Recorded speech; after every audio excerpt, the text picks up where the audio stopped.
wrong, a thruster would jam, or a fuel valve would close inadvertently, or something of that kind, and the spacecraft would start, when I say going out of control, I mean very slowly, drifting or something like that. And the automated systems would detect that, and then start going through a whole set of automatic procedures, eliminating one or another possibility until it finally got to a decision point, a logical decision point, which said, it's that valve, or something of that kind, and then it would finally take care of it. Well, the irony, and the part of it about that was ridiculous, was as soon as the spacecraft started drifting, if that were the symptom, you, of course, couldn't do the work you were supposed to be doing. You were no longer pointing at the sun, or you were no longer pointing correctly at the Earth, or whatever, so you were free anyway. And of course, you could look up and you would immediately say, well, that valve closed, and you're ready to open it. But this automatic system in the thing was going around doing one logical thing after another, and it would take forever to figure out that that valve was closed. So you'd be standing there twiddling your thumbs, and if you interrupted the automated system to manually take over and open the valve and get things back again, sometimes it would screw up the automatic system to the point where it would take forever to recover. So a lot of the time, and of course in simulation we discovered a lot of this, and you would literally be wasting hours while the system was sitting there trying to figure out what was going on, and of course you knew it and the people on the ground knew it, but here's this automated wonder trying to do the job. So we did a lot of compromises by the time we got to flight where, in fact, we made it a kind of hybrid system. It took care of most things, some of them automatically, some the ground could take care of, and of course then the astronauts were still very heavily involved in the mechanics and operation of the spacecraft as well. But it was a very different design philosophy. I'll give you another interesting example. When I first came onto Skylab, which was very early in the program, it was before there was really any real hardware built, one of the things that, because of my experience on Apollo with the guidance and navigation systems, I took a look at was the onboard computer system. Well, this was now an IBM system, and of course they're going to throw in their latest and greatest and all the stuff, and here's a much more capable system than we had on a much more, when I say more capable, it was a much bigger system. It had more memory, it had a faster processor and all of that kind of thing, but it had a standard keyboard, a QWERTY type keyboard, instead of a very specialized keyboard for the astronaut interface. And so now we had to type things in, and of all the weird things, because it was efficient, we were dealing with octal on it. So if you wanted to put in 210 degrees, God forbid, because you had to figure out what 210 was in octal instead of decimal. And there was no conversion. I mean, they literally built the system with the assumption that because octal is more efficient, that the astronauts can learn it or something, or else they won't have to put numbers in. I don't know what they were thinking, but one of the first things we looked at and said, out, what is this octal input-output system that they had? So, you find things like that. But it was really a different era in terms of spacecraft. Instead of being sort of the old fighter pilot cliche of you put it on, this you got into, and it existed, and you learned to operate it rather than it was built around you as your spacecraft. So it was a good bit different. Speaking of that, Skylab also had an opportunity now for more scientist astronauts to have a real position in the space program. And as one of the first scientist astronauts that were part of the program, you had come through all those years and watched these developments. What were your thoughts when you saw that more scientist astronauts were being involved in Skylab, in the program as a whole? Well, it was a gradual transition. I was actually not a science astronaut or scientist astronaut. I was, if you sort of look at a Y, just before the program, there was only one kind of astronaut at first, and then we went into pilot astronauts and scientist astronauts. And in the third selection, I was sitting right at that junction where I was partly scientist from my background, but I was also a jet pilot and had a lot of high performance experience. So that third group of astronauts, of which I was a member, was sitting right at that junction. And after that, it broke into the scientist astronauts and the pilot astronauts. But for me, that was a great transition because Skylab was really a laboratory. We had to get up into space to operate it, but it was really a laboratory for science, and so having the science astronauts available and running things up there was the way it should have been. Prior to the launch, there was a lot of work between Huntsville and Houston. Those teams were together. You were involved greatly with that. Could you share some of those experiences of training here for some things and then going down to Huntsville for others? Well, I probably spent more time at Huntsville than at least up until that time, any of the astronauts, because the EVA development work that I did was done in the neutral buoyancy tank, and at that time, the only neutral buoyancy tank of any size was, in fact, in Huntsville. That was a very large tank. I think it was, if I remember right, it was 75 feet in diameter and 50 feet deep or something like that. And essentially the whole laboratory, the whole Skylab and Apollo telescope mount were immersed in the water, and that's where I did all of the EVA development work. So I spent a great deal of time over there in Hunts Patch. It was a different environment from Johnson Space Center, and of course at that time Wernher von Braun, I think, was still running it, if I remember correctly. He may have just moved to headquarters, but I can't remember. It was right in that same era, and there was a great deal of awareness of Huntsville versus Houston. The Marshall Space Flight Center was viewed here at the Johnson Space Center almost as if it were trying to crowd in on manned space, and they weren't welcome. And I mean, there was real inter-center rivalry, and it was palpable. I felt it perhaps more than many others because of my role with the EVA development. I spent, I don't know, a third of my time or something like that over in Huntsville, and a heck of a lot of that underwater. I may still have moss between my toes from all that time underwater. Most of it in spacesuit, but a lot of it in scuba equipment, so that you didn't have to go through all the rigmarole with the spacesuit. But I spent hundreds and hundreds and hundreds of hours underwater over there. Okay. Well, from what the history books have said, the first crew did go out. The backup crew was not able to replace on Skylab, so you weren't able to accomplish that. Couldn't break Pete Conrad's leg, so he got to fly. Got to fly. And the Skylab launched on May 14th, 1973, but 63 seconds into the flight, the shield accidentally deployed and tore loose from the station, and taking one of the Skylab's two solar panels with it, and then the piece of the shield wrapped around the other panel, preventing it from deploying. When did you become aware that this had happened? Were you there to hear that relay in, or tell us about that time period? Well, I don't recall it specifically, but there's certainly no question I was down at the Cape for the launch of the laboratory. The crew was going to be going up, I think, 4 days later. So I think I was at the Cape. I doubt seriously that I was here or in Huntsville. we learned about it immediately. As soon as it happened, the telemetry indicated that there was a serious problem at 63 seconds. There were glitches that were evident. And then as it entered into orbit and the deployment of the solar arrays was to have taken place, it became pretty evident that there was some really bad damage that had been done. It made it into orbit. Certain things worked, but other things didn't. And I can remember there was no indication at all of power from the one solar array on the workshop. The other one had this sort of trickle of electricity, which was varying slightly. And when we got to see that solar array was actually partially deployed but held there by this piece of debris, you could see that there was sunlight occasionally getting into the still folded arrays, but enough to generate a trickle voltage. So we were aware immediately that there was a serious problem. We were aware quite early that the thermal shield was gone or seriously damaged because the temperatures inside the laboratory were going up quite rapidly. The solar array took a little longer to figure out what was happening there, and until we actually got up there, in fact, we didn't know for certain, but there were some very high power photographs that the military was able to take which seemed to indicate that the one array was partially opened, but that there was still an array there. So we had an idea, and I think all of that was well within 24 hours, but the thing which within a matter of a few hours became evident was that we were going to have to do something to try and shield the laboratory from direct solar radiation, which was raising the temperatures very high. And I don't remember how rapidly, but I would say within 6 to 8 hours, a basic decision was made that I would basically lead an effort at Huntsville, at the Marshall Space Flight Center, to come up with an EVA mechanism or means of shading the workshop. And in the meanwhile, guys back here at JSC were already starting to think about ways in which they could shade the workshop from the direct rays of the sun. So there was very rapidly this bifurcation of effort, two totally different ways of shielding the workshop and making it habitable. And what were your first thoughts on your team? Were you able to gather the people that you need? Were you given the resources of the center to be able to get this accomplished? How did you manage to even start this major undertaking? Well, that is a history which really needs to be written, and it may have been, for all I know. I haven't read them all, and maybe I should write one, but I don't know a great deal about what was done here at JSC. I certainly know the end result. In the workshop, we had two different, very small airlocks. These were scientific airlocks, and basically they were two holes in the side of the spacecraft, about 8-10 inches across, relatively square. And one of them was directly on the side pointed toward the sun. The other one was the anti-solar airlock looking opposite the direction of the sun. So with that airlock, which was designed for scientific experiments, it became pretty obvious that if we could, if you will, stick a parachute out, an umbrella out that side, out that airlock, and open it up and then pull the umbrella back against the side of the workshop, we would have a good shade. And so the guys here at JSC set about designing that umbrella, or parasol as it was called, that would use the scientific airlock from inside to get this parasol out and shield the workshop. My work at Huntsville is what, of course, I'm very familiar with in detail. There, we would go outside through the crew airlock, go outside and erect a big shade over the outside of the workshop, which would shield it. And that would be done by the astronauts going through this erector set process of putting this thing out. But of course, at that time, we had to conceive it and design it and see what we could do. And I mean, you clearly had to get to places on the outside of the Skylab, which we had absolutely no intention of getting to, nor were there any handholds or foot restraints or even, let me say, well-designed or safely designed protuberances and things. I mean, wherever the astronauts are going to go, everything gets well-rounded and sanded and smoothed off so that there are no sharp edges. But in places where we had to go to do this work, there was no such preparation. And so there was a lot of question about could we really do this and what kind of care and caution had to be taken. So I headed right to Huntsville. I think I probably hit Huntsville that evening of the launch of the workshop. And I think I probably got a little bit of sleep in the next 4 days, but most of the team who worked with me at Huntsville never slept for 4 days. I mean, literally people stayed awake 24 hours a day for 3 and 4 days at a time. It was total round the clock, and it was not just the resources of the center, as you asked. It was all of the resources of the whole aerospace industry.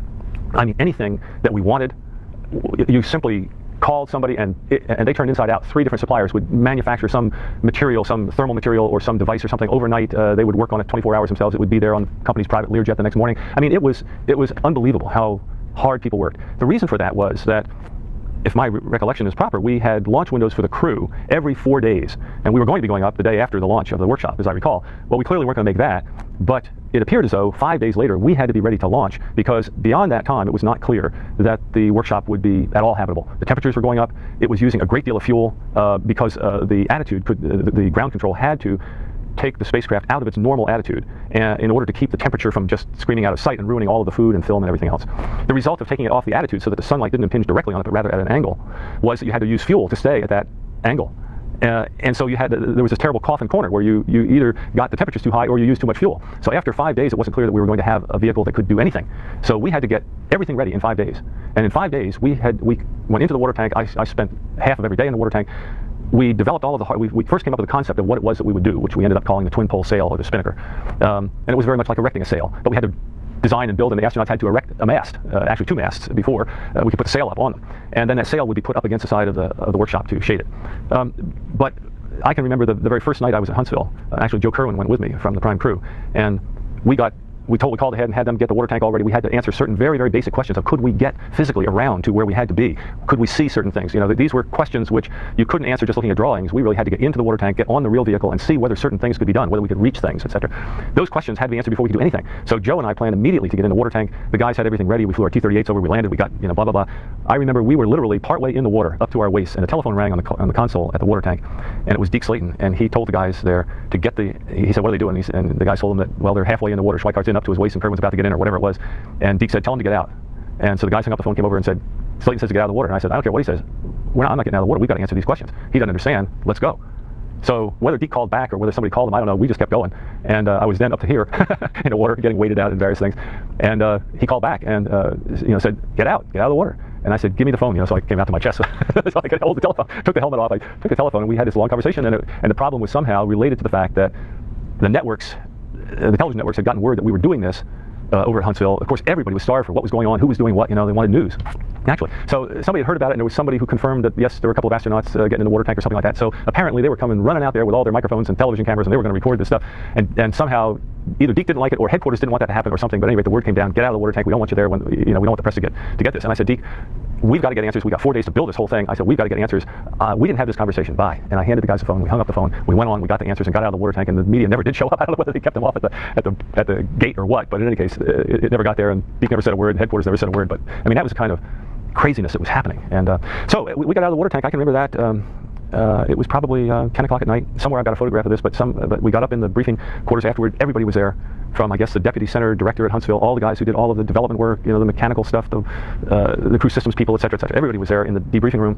And basically I stood up at this whiteboard. There wasn't anybody else who could do it. I mean, nobody appointed me to do it, but somebody had to do it, and most of the things were heavily crew labor oriented, so there was no question it had to be really one of us or somebody who represented us, and there wasn't nobody there. So I stood up at the whiteboard and we just started organizing it. You know, we can do this, we can't do this, we can see this, we can't see that. Here are several options. It looks like we could try this, we could try this, we could try this. What do you guys think? We had a big discussion, and one by one we eliminated things, and by about midnight, I'd say, after something like 2 hours of this discussion, we basically had the outlines of what we were going to do. We started making assignments of who was going to do what, and that started that process. And as I say, within 4 days we had these sails, the mast, if you will, these rods that were probably a meter or a yard long each, and there were probably 16 or 20 of those that had to be screwed together, and pulleys on the end and ropes, and we had this multi-layered thermal sail that then had to be erected and tied off and all of that, and tested in the water to make sure it could all work, and a mounting plate at the bottom which had to be designed and built and hooked on, and all of the procedures of how to get it out there and space qualify it and vacuum test it and all of those things. I mean, just on and on and on. And there were materials that were flying from Seattle, from San Diego, from Boston. I mean, things were coming from all over the country to support that effort. And finally, on the 4th day, we had everything together, and we were doing it. I was doing it, and then the next thing we had to do was get the crew over there to train the crew in about 6 hours, because they were going to launch the next day.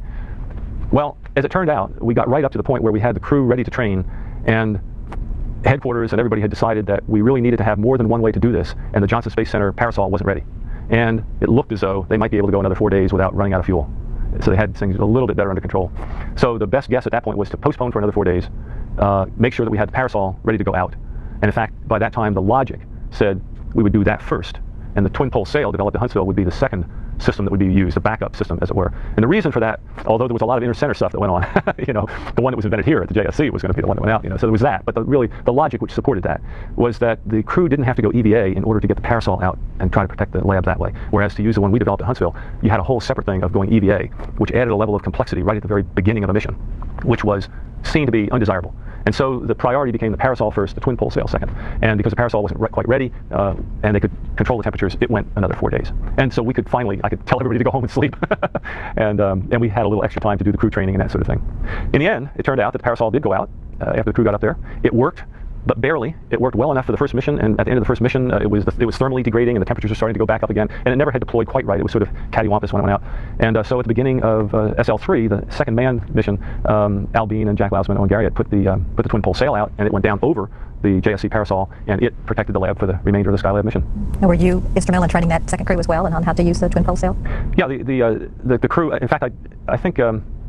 I guess the primary crew, the first crew did train on it, come to think of it, sure they did, but then it was the second crew that, of course, actually deployed it, and yes, we went through the training with them in a much more leisurely way than we did with the first crew.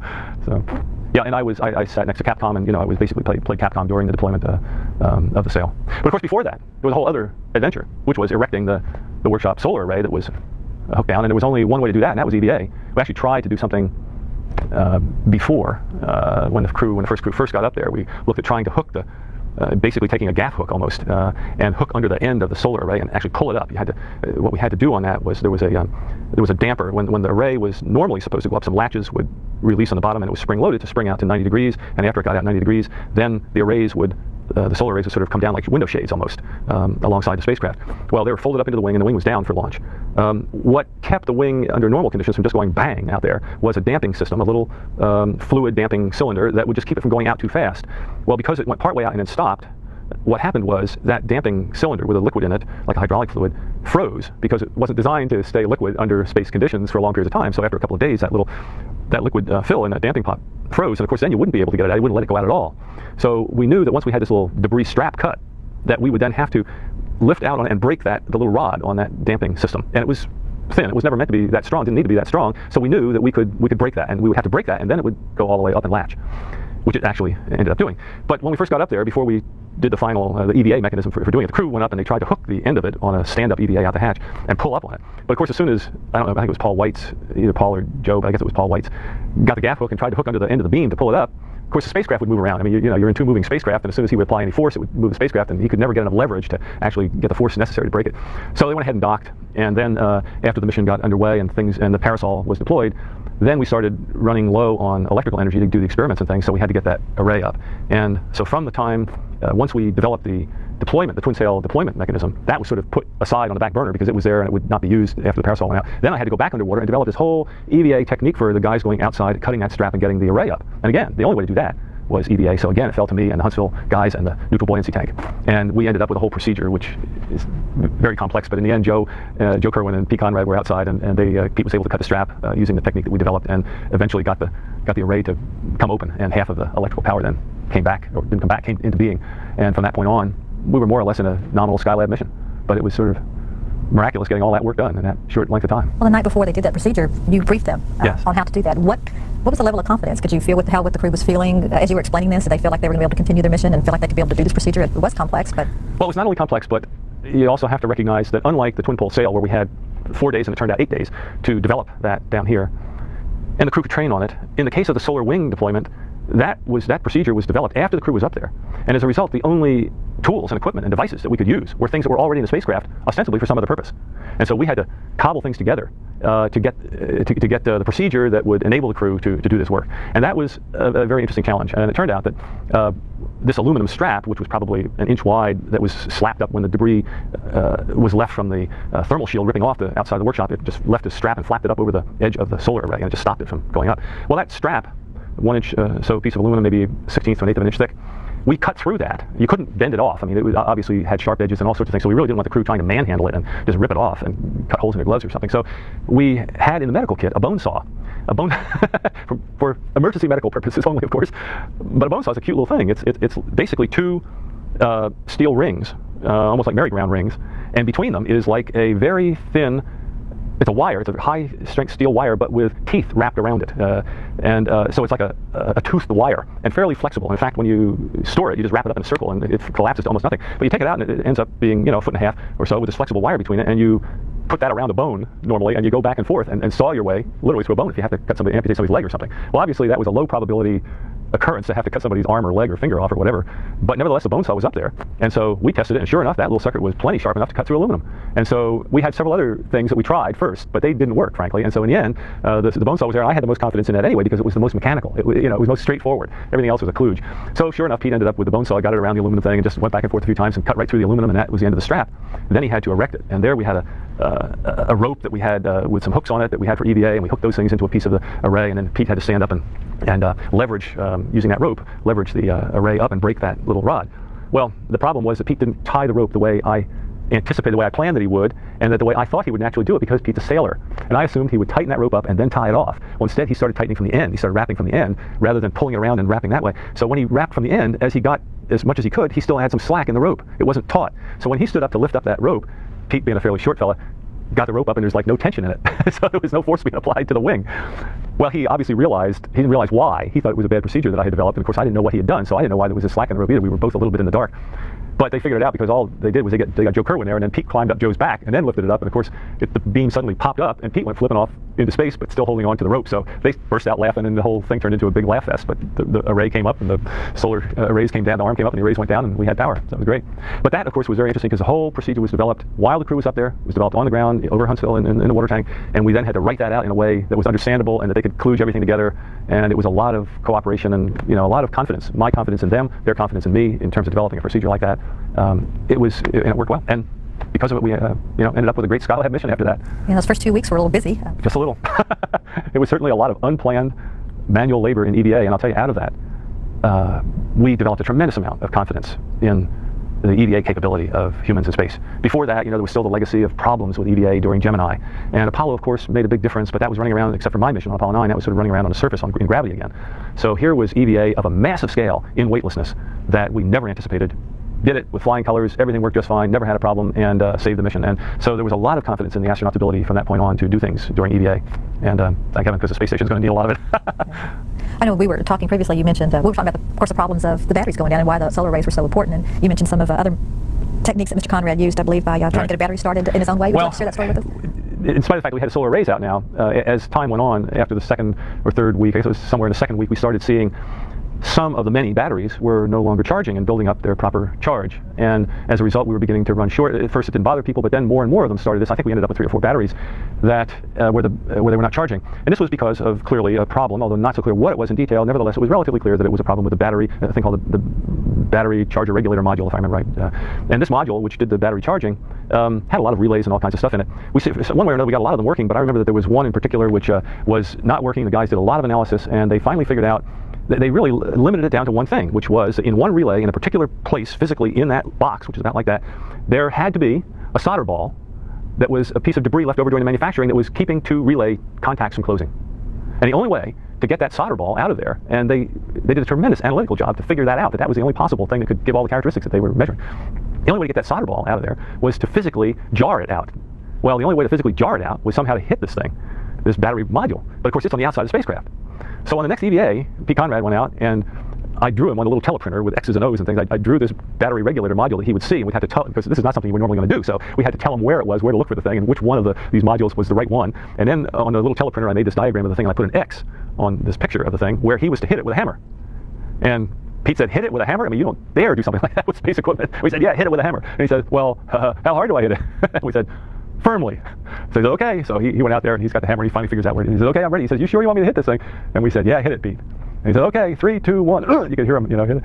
And we looked down at the econ guy, the electrical, control guy in the control center, and he's not smiling or giving us any sign. And so he looks back up at Capcom, and he says, tell him to hit it again harder. So he said, hit it again harder, Pete. And he said, really? I mean, this is like pure joy, right? Sure, hit it harder. Okay, 3, 2, 1, bam, he hit it harder. We looked down at econ, still nothing. He said, hit it harder. And he said, okay, Pete, if you got any more, hit it harder yet. Hit it as hard as you can. And he says, no kidding. Okay, here we go. 3, 2, and he really whacked it. And econ went, hey! And so Pete, he could never believe that. It was just so much fun just to hit something on a spacecraft with a hammer as hard as you could. So there were little things like that, that made all of the work enjoyable and fun. And of course, it's great when there's that whole combination, all the way from the detection of a problem through poring over blueprints and figuring it out and all the analytic stuff and figuring out what happened and which relay, and then having this kind of a solution and a crewman go up there hitting things with a hammer and it makes it work. I mean, and everybody felt wonderful, as you can imagine. And the press, of course, loved it as well. So. I'm sure there was a great amount of relaxation after all the tension for the first 2 weeks, and the rest of the mission went smoothly. Was that the same on ground as it was up in the station, that everybody felt a little more relaxed? As relaxed as you could get? Relaxed, I'm not so sure. Everybody felt proud of having essentially gone from a derelict, whatever it was, $5-10 billion spacecraft up there, and a total disaster on our hands, to a mission which was now working. And from everything we could see, once we got the regulators going, the solar array up, and the thermal shield out, even though on the next mission we put the other one out, we could now see our way going to the end of the Skylab mission as planned. We had enough electrical power, even though we missed one solar array. If things didn't fail too badly, it looked like we were going to be able to go for the whole thing. And so people were very proud, but there was still a tremendous amount of work. I mean, because every day was jam-packed, and we were basically 2 weeks behind on the scientific experiments. So there wasn't a great deal of relaxation, but there was sure a lot of pride and teamwork, and everybody felt really good about it.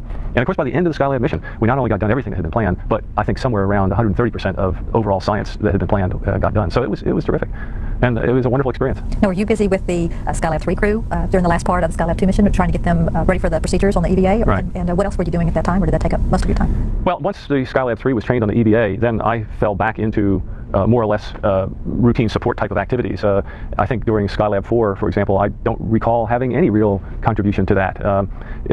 All of the real unusual demand. I mean, my normal job would have been over essentially once the first crew launched and was up there, because I was a backup. Ours was a backup crew for that first mission, and then there was another backup crew for the next two missions. So actually, instead of relaxing immediately after the launch, we had all of this work to do, and that basically lasted through the launch of the second manned mission. But once that was done, then finally, basically all of my special efforts were behind us at that point. So I could watch it. And somewhat relaxed, I guess. Yeah. You mentioned too that you had worked with the Capcom. Was that just for the first manned mission, or were you also on hand for the second and third manned missions as well with the Capcom during Skylab? Well, principally during the twin pole sail deployment on the second manned mission, and but once that was done, then I no longer worked with the Capcom. I worked with Capcom principally because of the procedures that I had developed in the tank over at Huntsville. I was also there, I think, during at least the first of the EVAs for recovery of the film, and the normal EVA work that we expected to do. But the crews were very well trained on that, and there wasn't a great deal. So I don't know whether I was there during the third manned mission EVAs or not. I can't even remember. I was probably on call, but I don't think I even sat there during those EVAs. Well, where did your roles take you next after Skylab? Your involvement with Skylab was very much a vital one for all those EVA procedures and plus more. And then, of course, you were still with NASA. So tell us where you moved on to next. Well, at that point, I was looking at what options did I have, and one of the options, of course, was at that point to go over to the space shuttle development work, which was underway, quite well underway, actually. A lot of the guys coming off Apollo went onto the shuttle work. And so that was more or less the normal path. But frankly, by that time, I had done a lot of work on Gemini and a support role, and then of course everything on Apollo, and now all of this on Skylab. And to go cycle back into the very beginning of the space shuttle, which was not going to fly for, at that point, something like 6 years, and best guess of anybody in the business was maybe 8 years. I figured, another 8 years of basically going to the same kinds of meetings, making the same kinds of decisions, going to the same places, I mean, it was like been there, done that, and I was more interested in developing management skills, having some idea what managing an operation was like, budgeting, testimony before Congress, all those things which were necessary to have anything happen in NASA, but which the astronauts were normally not connected with at all. So I opted to go up to headquarters. Originally, it was going to be for a couple of years to gain some management experience up there, and then return to the astronaut office. So I retained my astronaut status, but sort of assigned to headquarters for 3 years or so to work there. And I worked in the Office of Applications under Chuck Matthews, who had formerly been the head of the Gemini program here at Johnson Space Center. And Chuck and I knew each other fairly well, and I was one of Chuck's directors, and basically became the liaison between NASA's applications technologies and the outside world for which they were being developed. For example, right at that point, what became Landsat was at that time called ERTS, which is a rather difficult name, ERTS, Earth Resources Technology Satellite. But the ERTS satellite was about to go up, the first one, and of course it had all these multispectral cameras on it, which were going to be taking Earth resources photographs of the whole surface of the planet. We had taken the first multispectral images of the Earth from Apollo 9, so there was some affinity there, and I think Chuck was aware of that somehow. But in any event, so as Director of User Affairs, my job was to prepare the Department of Agriculture, the Farmers of America, water resources managers, city planners, et cetera, for these images which were going to be coming down from space, which were to aid them in doing their jobs. Whether that was assessing the health of crops, or even identifying what crops were, or how much snow there was in the snowpack so that they could manage the dams and rivers better, or a multitude of things that could be done with this imagery from space. And the job I had was to work with the users on the outside world, whether in government or outside of government, in the civil world, to prepare them for these technologies, these application technologies. And ERTS, of course, was the most active, but there was also CSAT, and there were a variety of direct broadcast satellite technologies which we were developing at that time. And so in communications and in Earth sensing of various kinds, I was basically the guy who directed the interface between NASA and that outside world. It was to be a two-way street. I was to bring requirements from the outside world to NASA so that NASA could understand how better to design its technologies, and conversely, then I was to take these new technologies and represent them to the outside world to help people understand that they could use them to do things more cheaply or better or faster than they could do them using their conventional systems. And that was a difficult and to some extent a thankless position, I found out. The outside world, as far as they were concerned, didn't need NASA's technology.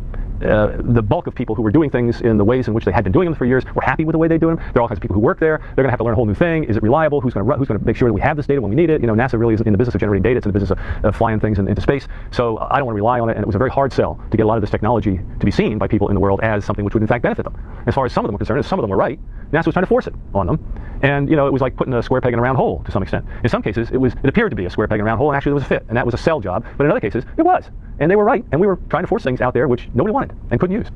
Conversely, when I would try to take things that they needed back into NASA to try to shape the technologies that NASA was developing, frankly, NASA wasn't really very interested. NASA wanted to invent its own toys, not invent the toys that these guys out here want to see invented. So in both directions, that was a pretty hard sell. And finally, I ended up leaving that program and NASA eventually because it was clear that NASA didn't care what the outside, I mean, there were individuals within NASA, but NASA as a whole fundamentally wanted to invent what it wanted to invent, not be essentially a servant for that outside world who needed devices or whatever. Plus, the outside world didn't think in terms of space devices either. But when they did, when somebody worked at it, then NASA wasn't really very interested. And that bothered me a lot. And I fought a lot of internal battles on that and decided, nobody's going to listen to me. They don't care what the outside world wants. So why should I bat my head against the wall and just get bloody. So then I had a unique opportunity to come out to California and work with Jerry Brown, and that looked like a lot more fun and interesting, and so I ended up leaving NASA headquarters, although I did another job for about 4 or 5 months there.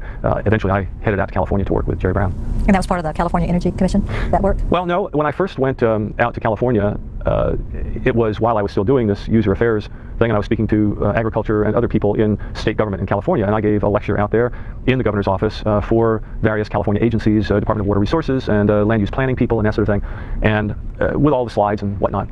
And met a lot of interesting people, including the governor, and spent some extra time there because of some mutual friends that we had. Stuart Brand was at that time working part-time for the governor, and he and I had been friends for several years at that point.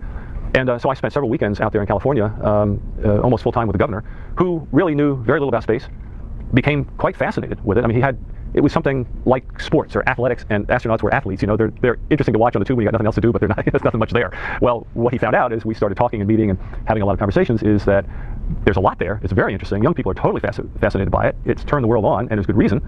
And that people who are involved in it, like this guy Schweikart, seems to be a fairly bright fellow, and I didn't expect that. So, there was a sort of awakening in this thing, the end of which was that Jerry Brown became a great space enthusiast to the point where he would offend all kinds of people because he was more of an advocate than they were. And whether that was the president, or whether it was the administrator of NASA, or the head of JPL, or whoever it was, Jerry Brown was always pushing them because he wanted to see more done, and more imaginative things, and more aggressive stuff. And so I had, after a while, it was like, why did I turn this guy on? What I was challenged by was trying to hold him down so that he wouldn't just bend everybody out of shape, and that they would see him as serious and not just, a rabble-rouser. And he was very bright, but he was also fairly impatient especially with bureaucracy. And so he would basically give me a nod and say, yeah, I hear you. And then he would go hit him again, But he turned into a genuine space exploration devotee. And so in the beginnings of that, before I went out there, I could see that he was interested. He was very interested in a lot of the applications things. He was fascinated by the Earth resources things. He got right away the power of these direct broadcast communication satellites, which could communicate into very small portable antennas, and that could be used by state agencies in fighting forest fires, which cost billions of dollars every year in California, and all sorts of emergency situations. And so he loved the idea of taking some initiative. He couldn't seem to move NASA very fast, so he decided it would be interesting to take some initiative there. So as we got talking about it, basically the two of us invented a job for me in the governor's office, and I then switched from NASA headquarters to the state of California under the Intergovernmental Personnel Act, IPA. So I was still actually technically a NASA employee, but I was assigned now to California as an intergovernmental exchange person. And I worked as Jerry Brown's advisor for science and technology directly out of the governor's office. And that was very interesting, very, very different from my federal national experience, which was stodgy, slow, ossified, heavily procedural bound, all the testimony before Congress, and every piece of testimony had to be vetted through 6 different committees and everything before you even got to give it. Somebody would ask you a very logical question, unless it was already cleared at NASA headquarters, you couldn't answer it honestly. You'd have to give the company answer. I mean, it was very, very heavy control sort of stuff. And on the other hand, state government, it was, especially under Jerry Brown, it was freewheeling. It was, you want to do something? Great, I'll sign off on it. You're in charge of it. Go do it. And 2 days later, is it done yet? Why not? Can I help you? What do you need? A week later, did you get it done yet? Well, if you're doing something big, it's like you're talking years, even under the best of circumstances. Well, everything was just go, go, go. It was you're in charge, make it happen. And that was a very, very exciting environment. And it's the way Jerry Brown operated. Now, on the other hand, he couldn't manage anything or anybody. He was a very, very poor administrator, but he was a good leader in that sense. If you wanted to do something and you convinced him, then it was go do it. And it was a very exciting, that was going on in environmental issues, in energy issues, in space. In our case, we ended up with a California satellite, and that went along for a long way, and it was going to be a very exciting program, and there were a whole bunch of other state and federal agencies involved in it at first, and one at a time they all dropped away, leaving only California as a user of the satellite. And it was a cooperative 3-way deal between NASA and Hughes with their new flat spinner, and us with the payload to go on it. And it was a good deal, but in the end, it got axed because of the infamous Prop 13 in California, just as we were coming up to the final votes in the state legislature. And there was a lot of joking around. It was on the one hand taken seriously by a lot of people, and other people who treated it like it was a joke. Jerry Brown's space program. It wasn't at all. It was a really imaginative state use of space resources, space capability. But it was because of the nature of Jerry Brown and the fact that I was there to some extent, there was a potential for making a joke out of it, and so people were trying to capitalize it. So there was a lot of back and forth. But we would have pulled that funding off in the legislature that would have been required to go through with it. But then Prop 13 suddenly got all this momentum of relieving property tax in California, and Howard Jarvis and all of the rest of it. And I can remember one night late in the legislative session, it was clear that if Prop 13, that Jerry Brown was going to have to give up some of his favorite programs in order to get anything passed at all in the legislature. And the question is, what is he going to give up? The legislative process is like sausage. Maybe you want to eat it at the end, but don't ever watch it being made. And that's just exactly what it's like. So I can remember late one night, Jerry and I were talking on the phone, and he said, well, what do you think? He said, I think we can get it through, but it's going to be a real fight, and I'm probably going to have to give up this, that, and the other thing. And when I looked at this, that, and the other thing versus the satellite, this, that, and the other thing were people in one way or another. I don't remember anymore what they were, but they were direct people programs. And while the satellite was high profile, and it would have saved a lot of money in forests and everything else in the state, it wasn't directly people. And I said, Jerry, I hate to say it, but let's give up the satellite and keep those other programs. I don't think that's a trade-off that we ought to make. And we said, oh, well, I mean, it was reluctant on both of our parts. That's what happened. We gave it up. Those programs went through. Prop 13 went through. But that was the end of the California satellite. So. Well, you kept moving along with all of the your space-related adventures. In '85, you formed the Association of Space Explorers. Give some background on why was that important to you and who your members are. Well, I was, as we just left it, up until about August of 1979, the Science and Technology Advisor to the Governor. Around August or somewhere in that ballpark, August or September of '79, the second oil crisis hit, and Jerry asked me to take over the State Energy Commission. So I became chairman of the California Energy Commission, setting all the energy policy in California from late in '79 through '84, when a new Republican administration came in and the chairmanship went to someone else, but I was still an energy commissioner until the middle of 1985. So that was my work at that point. I was now into energy regulation and energy policy. But at the same time, I, as you said, was still very interested, obviously. And by the way, when I took over the Energy Commission, I became a state officer. To become a state officer, I had to no longer work for the federal government. So my NASA career actually ended 2 years after I got to California when I left NASA in '79 and became a state employee and then an officer of the state.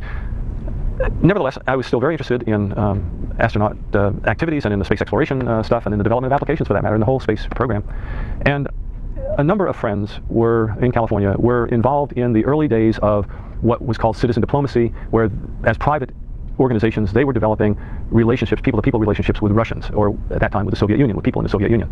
And some of it was on medical things, and some of it was on history or philosophy. There are all kinds of exchanges that were going on at a relatively low level, but nevertheless, basically individual initiative on the U.S. side, and on the Soviet side, of course, everything always had to be approved, but nevertheless, there were these exchanges going on.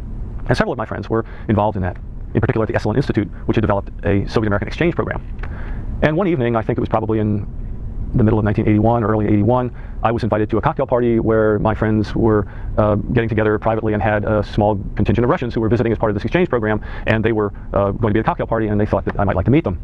And they knew that I had met a few cosmonauts, and so it turned out that in fact one of the Russians who was there knew Georgy Grechko quite well, one of the cosmonauts, and asked me whether I had met Grechko, which I had not at that time, and asked, the group there asked what would if I were to do something with the cosmonauts, what would I like to do? What would be fun to do? Would there be something interesting to do? And they were thinking of some kind of a little meeting or something like that. And I had always been interested in the concept of people who had flown in space getting together, which from time to time we did, but almost always in either a technical conference, the annual meeting of the IAF, or the AAAS would have something, or there'd be some kind of a conference or something going on for a week somewhere, and a cosmonaut would be there and an astronaut would be there, and they'd meet and they'd go apart. I mean, it would be that fast, click, click with the flash bulbs, and then go. And or it would be at a cocktail party, and hail fellow, well met kind of thing, and again, end of cocktail party, end of game. And that never was very satisfying, because you never had a chance to really talk with people to get to know what their experience was, what they felt about things, what their impression was of spaceflight. Anything that you wanted to talk about was not available. You didn't have the capability, the time, or anything else, the opportunity to do it. So I said, well, I'd like to get the astronauts and cosmonauts together to really enable them, not everybody else, but just them, to enable them to talk together the way we've never been able to about our experiences of flying in space.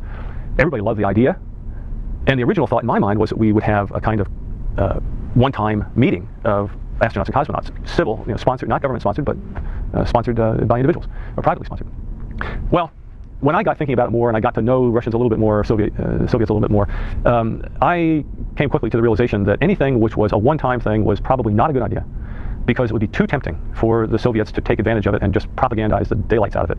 I mean, there was no cost to them to do that. So I realized that the only way to have anything serious happen, where that would not be the case, would be to have something that was ongoing. And then, when we first got together, they, recognizing the long-term benefit of having astronauts and cosmonauts together, they wouldn't start trying to capitalize on it right away. I mean, I knew that they would, but they wouldn't immediately turn it into a fiasco. And so my determination from the beginning, and actually the people who were around me, was to try to do this in such a way that it was going to be non-political, or as non-political as it could possibly be, which is not easy. Well, to make a long story short, what we ended up with is coming up with the idea of an organization of people who had flown in space, which, after a number of choices, became the Association of Space Explorers, of which now 90% of everybody who's flown in space is a member. But in those days, it was anathema. I mean, that initiative of mine to form that organization, and we can talk a little more about the way in which I did it, but basically that initiative to form that organization was seen by many people as Schweikart being a commie, pinko, turncoat. The word traitor occasionally even came into use in some people who didn't, know what they were talking about. It was in the days when Ronald Reagan was making his Florida speech about the evil empire, and anybody who had anything to do with the Russians, and especially when it was not sanctioned or controlled by the government, was highly suspect. And I came right into that assumption. And a lot of the astronauts reacted that way. But I talked with a number of them ahead of time before I even went over to Russia for the first time to explore this possibility. And as long as I was just going to explore it, and I wasn't really representing them, and didn't make any commitments, people were curious about how would the idea be received. And so I went very, very carefully, a step at a time. And I always had a couple of the other astronauts with me, between us we had a lot of respect, but it was easy because of my political beliefs and the rest of it to shove me off into the pinko commie corner over there. And but then when Mike Collins went over with me, people had to think a little more seriously about it because Mike was hardly a pinko commie.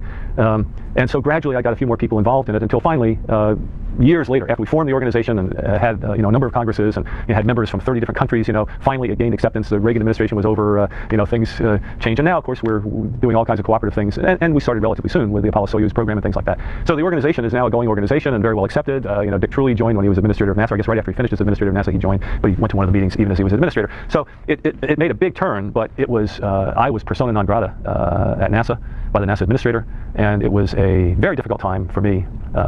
That bias and that prejudice, because of me taking that initiative, was not subtle. It was a very, very personal and hardball blackballing by NASA. It was very interesting. And especially as you mentioned, we're doing so much of a partnership with them now that Yeah, it was sure. like a time you were before your Right. time. Well, while it hurt in very real ways, including economic, inside I knew sooner or later we were going to all be getting together, and working together again. Those things cycle. So I was basically willing to take the heat. And gradually the environment changed, and then of course the membership expanded, and it became quite acceptable. But to imagine that we're living in this historic time when people first look back on the Earth from the vantage point of space, and to have this very limited number of people who have that privilege and that opportunity and the responsibility to bring that experience to the rest of the people of the world, and to imagine those people not being able to get together to talk about that experience among themselves was ridiculous. It was stupid. It may have been politically right or whatever, but it was stupid in the historic context. And so I just, I tend to operate that way on the big picture in spite of my own self-interest. And so we formed the Association of Space Explorers in 1985. We worked at it for 3 years before we finally got it going. And now it's a going organization with about 300 and some astronauts and cosmonauts from 30 some countries, an annual congress, and a lot of exchange of communication and things. And I'm delighted that I stuck with that and worked it through. And I'll tell you, it was not easy. A lot of hard times. But a lot of good people helped, and we got the job done. Well, talking about your travels, I understand you traveled to the end of the Earth. Would you like to talk to us about the time that you were with the Antarctic Safety Review Panel and what your duties were with that? Well, in 1977, I moved back to Washington, D.C. from California because my significant other was back there, now my wife, and I moved back there to basically to be with her and ultimately to drag her back to California. And so while I was there, I went back into federal service and ended up with a job for the National Science Foundation, which actually emerged in a strange way out of the space program. The National Science Foundation happens to be responsible, it is the U.S. government agency that is responsible for all U.S. activities in Antarctica. And while people participate in that from universities and private corporations and other government agencies, nevertheless, the running of the program, the operation, the funding of it, all the rest of the whole operation is done by the National Science Foundation Office of Polar Programs. Well, Director Block, at the time, Eric Block, who was the director of the National Science Foundation, looked across at his sister agency, NASA, who had just experienced the Challenger accident and the investigation that was going on, and the culpability that the NASA management had in essence, allowing the conditions to develop which ended up in that Challenger accident. And the way in which, of course, that culpability played back into the administrator of NASA and into the management of NASA and into NASA's reputation. And Eric Block was pretty bright and could see that while basically every year we would lose 1 or 2 people in Antarctica, down a chasm or a crevasse or through some industrial accident or something, that in fact, with a number of people down there, that there was a potential for a major disaster. And he didn't want to have to go through the same thing that his buddy, the NASA administrator, was going through after the Challenger and be called up before Congress and have the Special Investigating Committee, etc. So he decided to hire his own astronaut to conduct a safety review of everything that was happening in Antarctica. So I happened along at the same time that NSF needed somebody to lead this blue ribbon panel to do an independent and wall-to-wall assessment of safety in Antarctica. So I headed up the panel and got to pick a bunch of people from outside of government and a couple from inside and formed this blue ribbon panel. And we went down to Antarctica several times, visited all the facilities there, looked at everything from soup to nuts in terms of safety and risk to human life, and as it turned out, to the environment as well. So we broadened the charter a bit into some of the obvious and more egregious environmental problems that were going on, which in the end could have a safety implication in themselves, but basically we broadened the charter a bit. So in 77 and 78, in the winter season there, or summer down in Antarctica, I took several trips down there with this panel, spent probably a total of 2 weeks in Antarctica, scattered among the different stations, and it was and then ended up writing quite a thick report, which surprisingly, unlike a lot of reports like that, didn't just end up on a shelf, but actually ended up changing a number of policies. There was a restructuring of the management down there. There were whole new responsibilities outlined and major changes in the way in which we handled the Antarctic operations. And it's still a risky environment, but hopefully a bit safer. And certainly from the environmental point of view, a lot cleaner now. Interestingly, I had the opportunity, because of that experience, to participate again in 1996 in another panel that was set up by the National Science Foundation and the Office of Science and Technology Policy, this time to look at replacement of the aging South Pole station, the Scott Amundsen station right at the South Pole.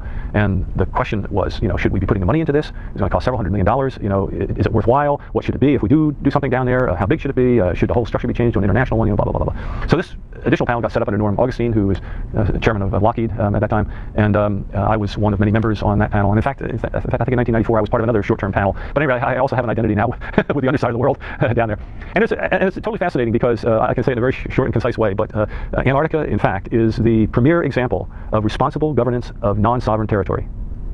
Space is another, but space is nowhere near as far along in terms of governance that Antarctica is. And Antarctica is not owned by anybody, it's owned by everybody. And the Antarctic Treaty System is the system of governance among nations which controls and operates things in Antarctica and sets the policies. And it's a very interesting, it's the only operation of that kind in a specifically non-sovereign environment that's kept that way and yet used for scientific purposes in a very energetic way. And we're learning a tremendous amount. So for me, it was an opportunity to look at a metaphor for the eventual emergence and development of the governance of space and operations in space. Now, whether we follow that pattern or not is not at all well known or understood. Nevertheless, Antarctica is in some ways, in that way, it's a metaphor for space. It's also at South Pole, for example, you're dealing with an environment which is as isolated as the surface of Mars. And so finally, NASA is now working with the NSF, which it wasn't back when I started this stuff, and I didn't have a lot to do with that, but it's still, I encouraged it. But finally, NASA is now working quite actively with the National Science Foundation in the analog of Antarctica and operations in Antarctica for operations on the surface of Mars or other places of that kind. And there's a lot to be learned. It's a very interesting place. Since you mentioned Mars, do you have thoughts of how NASA will pursue its exploration into the future? What are your thoughts on what, looking past over these many, many years, and you certainly have had a unique perspective of seeing all the ends of the Earth from all different angles. Yeah, I almost got to the North Pole, but I got up to the North Slope of Alaska. That's as close as I got with my blue ribbon panel to show them operations. From looking down and looking above. So. Right. But, well, interestingly, or maybe not interestingly, my involvement in the debate about how to get to Mars, whether you go to the moon first or set up a base, blah, blah, blah, all of the issues of getting humans to Mars is something which I have not gotten terribly involved in. And while in an academic way I'm interested in it, it's certainly going to happen, and I have great confidence in that, I'm really less interested in that specific operation than I am in other, let's say, longer-term, larger, more philosophic issues of space. So I have not really gotten very much involved, and I don't have a feeling even worth expressing in terms of what I think the best way to go about this is. What I am interested in, and working today in developing, is trying to bring to people, and in particular young people, the tremendous excitement of discovery that's going on now of the extent and origins of life. And by origins, I mean both here on this planet and other places, even in our own solar system where life may have originated. And the extent would include not just the broader extent of life here on the Earth that we understand today in thermal vents, in volcanic vents, in undersea environments beneath 11,000, 12,000 feet of ice in Antarctica. I mean, life is in places we never imagined it being, and in varieties and in conditions which we never understood life could exist before. And of course, all of that has a direct bearing on our understanding of the robustness of life and the diversity of life, which then can also exist in environments in space, which we don't normally think of as being life-supporting. So that whole issue of how did life originate, where did it originate, where today might it be, is no longer just a matter of conjecture or speculation. We now, today, in the last 5 years, have discovered hard evidence of planets around other stars for the first time. We're finding more and more all the time. NASA is now committed to missions in space which are going to put up instruments which will allow us better resolution, better sensors. We're going to be able to see not just large planets, Jupiter-sized planets around other stars, or not see them, but deduce that they're there, know that they're there, but also smaller and smaller planets until we will know for certain that, in fact, our solar system is not unique, that there are many, many solar systems. And if there are many, if there's more than one, it's hard to stop before you reach something very close to infinity. I mean, there's so many stars and so many galaxies that, once you go beyond totally unique through some freak accident, then you're right there with millions of other solar systems. And certainly all of the other elements necessary for the formation of life, probably of intelligence, and even probably of consciousness. We're gradually beginning to see how these things, through nonlinear systems dynamics, I'm talking about chaos theory, self-organization in nature, things of that kind. We're learning so much right now, which seems to indicate that life, intelligence, and consciousness, probably in diminishing percentages, is built into the fundamental structure of the universe.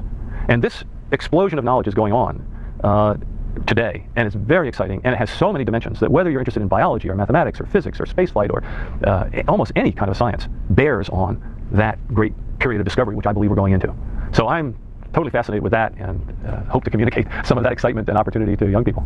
We sound like you have many plans ahead of you that might not be filled anytime soon, that you have, your days will be busy. You get too many plans, you never get anything done. So I'm hoping to focus a little bit, but we'll see. Well, you've been able to accomplish so much in your life, and as we move toward the end of the session, do you reflect back sometimes and can possibly center on one major accomplishment that you're the most proud of?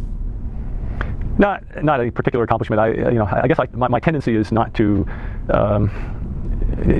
there's almost no accomplishment in human history that is really creditable to one person. Once in a while something happens. Generally what happens is everybody adds a little piece. And I'm happy to have added a bunch of little pieces here, there, and the other place. And there's certainly no question about that. But I think in reflection, I would say that what has made my life the most interesting, although perhaps not the most lucrative or the most publicly rewarding or acknowledged or whatever, but nevertheless, I would recommend it, notwithstanding the downsides associated with it. I've basically gone my way. If I think something is right, I'll go for it. I'll do it. It's just the way I'm built. This whole issue of fitting within a bigger structure, one has to do that. It's not a matter of black or white. It's a matter of degree. Everybody has to fit to some extent within a structure, or else you can't get anything done. On the other hand, if you fit too well and comfortably in it, you also don't get anything done. So there is a balance between being a bit of a radical or a renegade and working with the system. And I guess I've leaned a little more than a lot of my astronaut compatriots in the sense of going with the individual initiative and doing it my way. And my path through life has not been straight. It's been a series of moving in one direction or another, always following something that was interesting and in my sense of values worthwhile, worth doing. And I certainly recommend that to any young person who's scratching his or her head over how do you live life. But as I say, it gets uncomfortable from time to time, but it's also fun. I guess you've took many paths since I believe you described yourself once as a farm boy from New Jersey, yeah. And certainly have seen a lot and have done so much. And I guess thinking back on those days, did you have plans when you were a young boy on what you wanted to do, and did you accomplish those, or did you just take all those different paths that led you where you are today? More the latter than the former. I'm always amazed when I meet the occasional 10, 11, 14-year-old that knows what he or she wants to do. I never did. I think most kids never do. I knew I was interested in engineering and in science. But beyond that, it was more what looks interesting for the next period of my life, what looks like an opportunity, and move in that direction rather than have a long-term plan and work it out step at a time. You can do it either way. In some ways, it's more comfortable if you have a plan. If you have that kind of thing and you're good at that, great, go for it that way. How did you meet the Russians as part of your Association of Space Explorers? Well, from time to time, I had met Russians at a technical meeting, or, for example, at the Paris Air Show after our Apollo 9 flight. Two of the cosmonauts were there as part of the Russian space exhibit at the Paris Air Show, and we had a very interesting time where right from the outset we knew that they were going to be there, and we said Shatalov and Yeleseyev, and we said we want to meet them, we want to get together with them, and everybody said great, that's wonderful, yeah, we'll arrange it. And day after day we would ask, when are we getting together with the Russians, and we're trying to get it set up, and that went on for about 3 days or something, and then Jim and Dave and I at one point were sitting in our little room at the U.S. display, and we had just asked and we got the same answer, and so the three of us kind of looked at one another, and I don't even know if we said anything, but we just got up and we walked out the front of the U.S. display, and we walked down the open outside, down the what do you call it, the fairway or whatever, to the Russian exhibit, and we walked in the front door of the Russian exhibit. We got about halfway there, and our U.S. handlers back here were saying, where are they going, where are they going? And the next thing we had these guys running after us, trying to talk us into not going in there. So we walked right in the front of the Russian exhibit, and of course we're there with this big crowd of ordinary people looking at the exhibits, and of course sooner or later, within 15 seconds, somebody recognized us, and the word started going out, the American astronaut here, the astronaut here, and this wave we almost look and see it, this wave of information going back down the Russian exhibit to the back, and within 5 minutes, the head of the Russian exhibit was scurrying up through the crowd and shake our hand and welcome us to the Soviet display. And after that, the next day, the cosmonauts came to visit with us, and then the day after that, we went out onto the ramp and had a great time in one of their static display aircraft, a small Yak-26 sitting on the ramp. Different story, a lot of vodka, but ways such as that. And then probably one of the most interesting, because I had met Vitaly Sevastyanov somewhere. I think it was at a technical meeting. Yeah, in fact, it was at the International Astronautical Federation, the IAF, and the two of us, I think, shared a session. So I had met Vitaly at a technical session. And then when I was on Skylab, and it must have been in 1973, I think, at some point, and I'm not sure when, it turned out that Sevastyanov and Shatalov were coming to the U.S., and I think the American, the IAAA, was acting as host, the Institute of Aeronautics and Astronautics, IAA rather, and Buzz Aldrin was going to act as their host. And he was meeting them in New York, and they were going to see a few things there, and then they were going to come down through Huntsville and through Houston, and I don't know, out California or something, but for some reason, I don't even remember why. But because I knew Sevastyanov, and I'd met Shatalov, I met both of them, as a matter of fact, before. So I called Buzz, and I was going to be at Huntsville, as a matter of fact, when they came through Huntsville, and I had been doing all of the underwater EVA development, procedures development stuff. And this was very much toward the end of all that, so it was very comfortable, and everything was pretty much cut and dried. But I called Buzz, and I said, Buzz, we're going to have a private conversation here if you can tell me that it's, in fact, with no question, private. And he said, yeah. I said, okay. When you guys come down to Huntsville, I'll happen to be there, and I will have just finished some EVA stuff from underwater, doing Skylab training stuff. And I'd like to invite the cosmonauts to go underwater in neutral buoyancy, in our neutral buoyancy facility in a U.S. spacesuit. And he said, wow, that's a great idea. And I said, okay. I said, look, and we talked about where they're going to be, and I was going to be showing them. I knew that they were coming, and the guys at Huntsville knew that they were coming. So we'd already talked a little bit about, what we were going to show them, that sort of thing. I said, we're going to show you, you're going to be on a catwalk, and blah, blah, blah, blah. And we'll get all the way down the end of this catwalk, halfway up on the outside of the tank, of the water tank, and looking into a porthole on the side of it, and I'll be showing them things. I'll be pointing out things. And there's not room for too many people there, so you're going to be there. Chantal's going to be there, Sebastianov, myself, and probably 1 or 2 dignitaries are going to be there. And that's all that can really be within earshot. I mean, you can't get any more people there. And he said, okay. And I said, at that point, I'm going to say, oh, I'm going to go in tomorrow morning with one of you guys like to go in with me. And I'd like to know, if I were to do that, are they going to say yes or no? And you never heard about this, but call me back. So Buzz called me back, and he said, one of them's going to say yet, and the other one's going to say da. And I said, Sebastianov's saying da, right? He said, yeah. I said, okay, you never heard this.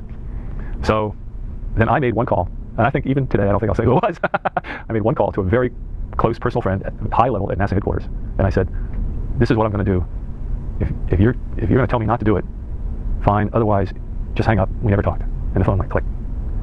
Okay. So sure enough, he brings them to, they come down with Buzz Aldrin, and big entourage, and we're showing them the water tank and all this stuff. We get out on this catwalk, and just as I thought it would happen, there was 1 or 2 high-level guys, one from NASA headquarters. In fact, I didn't expect to be there, and one very high-level guy right under the director of Marshall Space Flight Center, and then the cosmonauts and Buzz and me. And I'm showing them all this stuff. And then just spur of the moment, I said, oh, by the way, I'm going to go in tomorrow morning for just a quick check, maybe an hour or something like that. Would one of you like to go in with me? Yeah, da. Just like that. And all of a sudden, the eyes just got so big on these NASA officials. I mean, it was like, oh my God, he just invited them into the water, and they said yes. And it couldn't go back on it, and we immediately started jabbering about how we were, well, we check out the spacesuit and whatnot. So sure enough, it happened. The next morning, that night I was briefing Vitaly on all this stuff that I could brief him on, and the next morning we got him in the suit room and got them all checked out on how the suit worked and how it functioned in the backpack, and they had never done this at that time. And Vitaly went underwater with me. We got them all weighted out, neutrally buoyant, and I sort of stuck them in the airlock and had them hand film canisters out. I was out changing film on the end of the Apollo telescope mount.